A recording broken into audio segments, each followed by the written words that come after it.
एकादशी पर हम लोग विभिन्न संतों का आशीर्वचन और विचार भी श्रवण कर रहे हैं।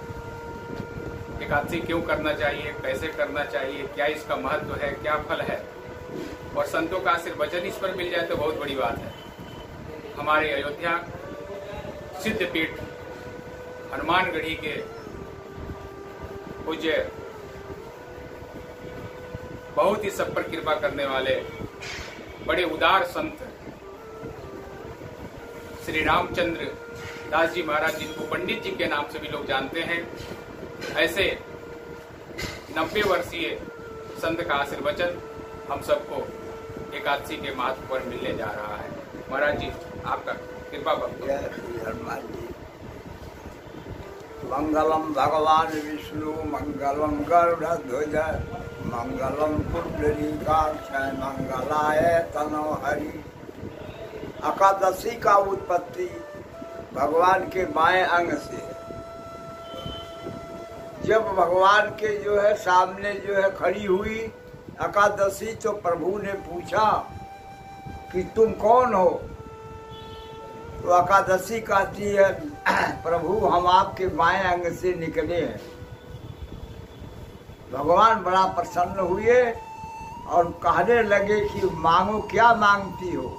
एकादशी कहती, प्रभु कलयुग में नाना प्रकार के पाप दुष्कर्म करने वाले होंगे, गौ हत्या, गुरु हत्या, माता पिता हत्या करने वाले, उनका तरम तार कैसे होगा?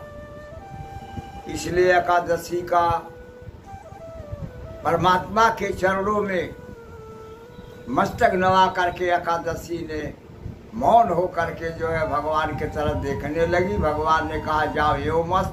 भगवान की बड़ी कृपा होगी, इसलिए भगवान जो है मधुकैटभ दानों से युद्ध करते हुए बद्रिका आश्रम में पहुंचे और पीतम्बर ओढ़ करके भगवान सो गए। उस समय यह जो है खोजता हुआ राक्षस त्रिभुवन में दौड़ डाला, लेकिन कहीं परमात्मा को न पा करके भगवान को देखा कि चद्दर ओढ़ के सोए हुए हैं। चद्दर को हटा करके ललकारा। प्रभु उस समय उठ करके युद्ध करने लगे। एकादशी ही का जन्म हुआ जब एकादशी लड़ने लगे, क्योंकि उसका एक बूंद रक्त गिरता था, भगवान शिव का आशीर्वाद था।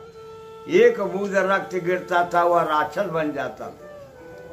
इसलिए भगवान हजारों वर्ष तक उससे युद्ध किए हैं।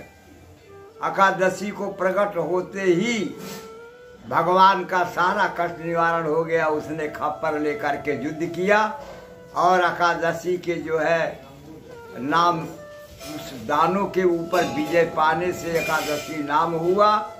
भगवान आशीर्वाद दिया कि जो तुम्हारा व्रत करेंगे, चाहे जितना बड़ा आप पापी अघ क्यों न किया हो, उसको मुक्ति मिल जाएगा, वह हमारे धाम को जाएगा। ये भगवान की वाणी है, ये परमात्मा का आशीर्वाद है।